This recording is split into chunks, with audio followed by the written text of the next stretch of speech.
You're Judas. Whenever we trade the kingdom of God for money, that's the Judas complex. It ruins everything. It ruins our worship. It ruins our finances. It ruins everything, and it kills our relationship with Jesus. The Judas complex is the idea that we can get something for making just a little compromise.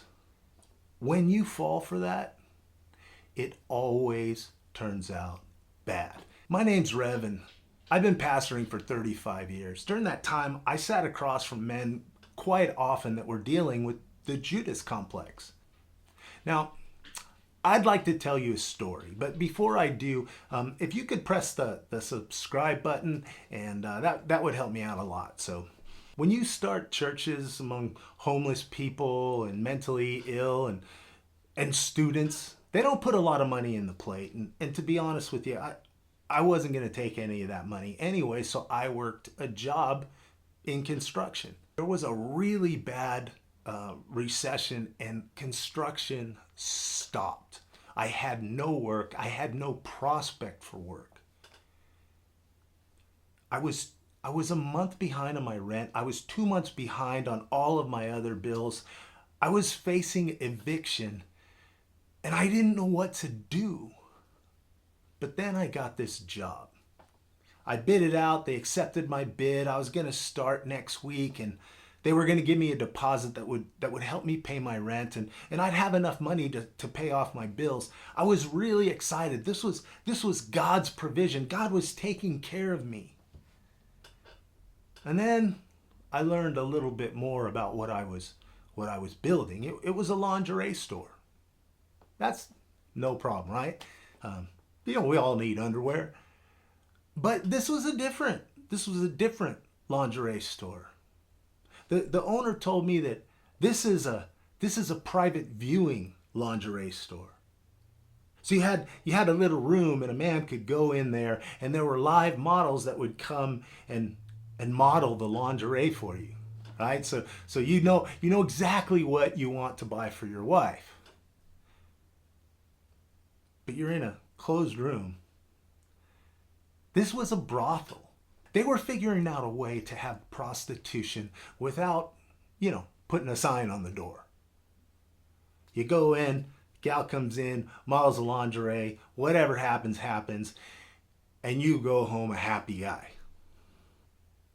This was my chance to feed my family. This was my chance to pay my rent. This is the Judas complex. What are you going to do in a situation where all of the excuses line up? You can even tell yourself that this is God's provision, and He'll take care of the rest. Now, I'm going to tell you what I did at the end of this video, but for right now, I want to get into how the Judas complex affects us as men. Now, if you've been following along this Holy Week, there's a theme going on here. Jesus is the king, right? And he comes in, and immediately he starts dealing with money issues. Money issues with the church, money issues with the state. And then we see Judas, who sells Jesus for 30 pieces of silver. He took the sacred, the gift of God, and he sold it for money. This isn't a coincidence. Matthew's not, accidentally putting these things together. One of the first things that we really need to get in our head is finances are important. Finances, they're a god that can get out of control. So I learned a couple of things along the way. The first is that mammon, riches, it doesn't look like an idol. It doesn't look like betrayal. What it looks like is provision. It looks like something that you need. It looks like something that you can't do without. But need never trumps your character. Need never trumps the sacred. What's sacred in your life? Is your family sacred? How often are you selling your family out for money? You say your faith is sacred, but how often do you go and try to make money instead of spending time with God, instead of worshiping, instead of taking time to meditate on the scriptures? We stay late, we go in early, we don't spend time with our family, we sell the sacred for money. That's the Judas complex. And it always looks like necessity. It always looks like resources. It always looks like something we need to do. And I got to be honest with you, man, part of that is just the American way, right? We're a status-driven society. Your worth is based on your status, and your status is based on fame, money, and power. And so we look at this money issue, and it seems like we need it. Well, I need a bigger house. I need a better car. My kids need better clothes. My kids need better toys. I need better toys. When you look at mammon, the God of riches, wealth, and prosperity, when you look at mammon, it looks like something you need. But oftentimes, most times, you don't need it. You just want it.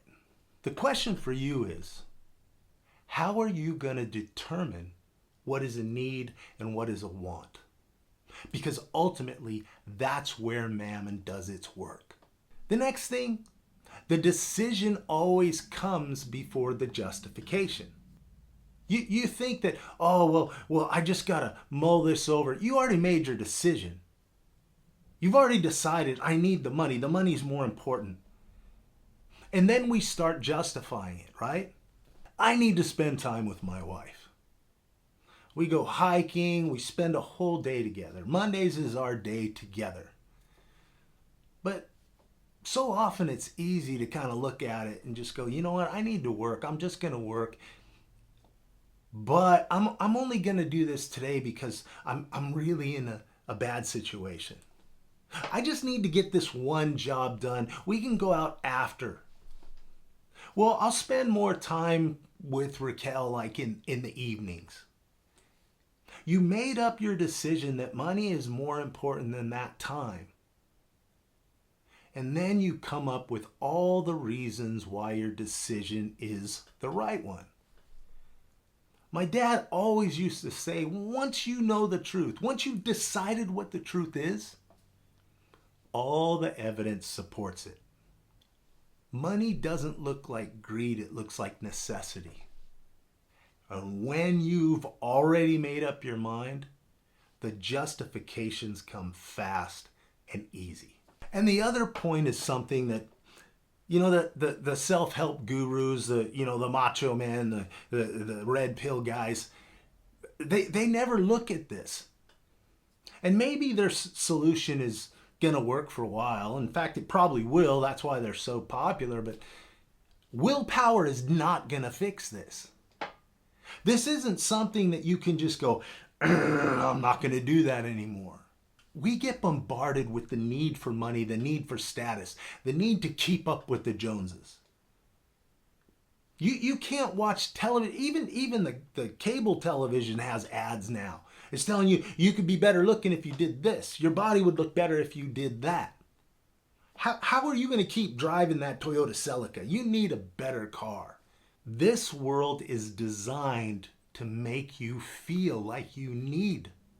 Like you need. And you will never be happy unless you have the stuff that they happen to be selling. This is spiritual warfare. It's the principalities and the powers and the forces of darkness that we see all around us telling us lies. Willpower doesn't have the strength to overcome all of the stories that we get all of the time. But you know what does save you?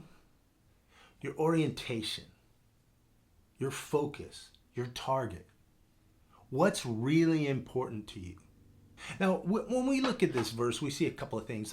The first is Mary Magdalene. She pours out like really costly perfume. You know, apparently it's like over a year's worth of salary. And she pours it on Jesus' feet, and she rubs it dry with her hair, and she had her focus on Christ. She had her focus on what was really important. She was pointing in the right direction. In this same exact event, Judas, who is looking at the needs of the world, his orientation is other. And he sees this and he immediately gets pissed off. He immediately starts making justifications. This is not right. We could have spent this money for the poor. If you're having a problem with the Judas complex, you need to get your focus right, not your discipline. You need to ask, why is this so important to me? You need to do the work. You need to say, why do I need this to make myself feel complete? What you're focused on needs to change. Because if it doesn't, all the willpower in the world will not save you.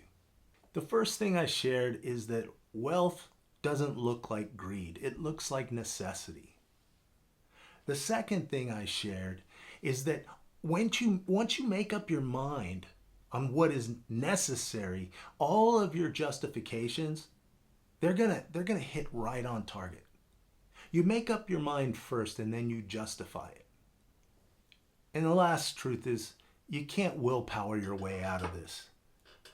You've got to increase your focus. Now, I've already told you, I'm doing this all week long, 5 p.m. every day.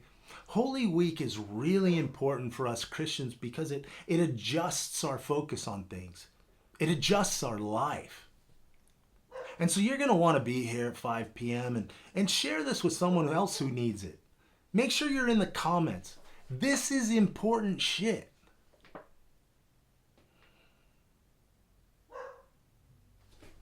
Iggy, no! No!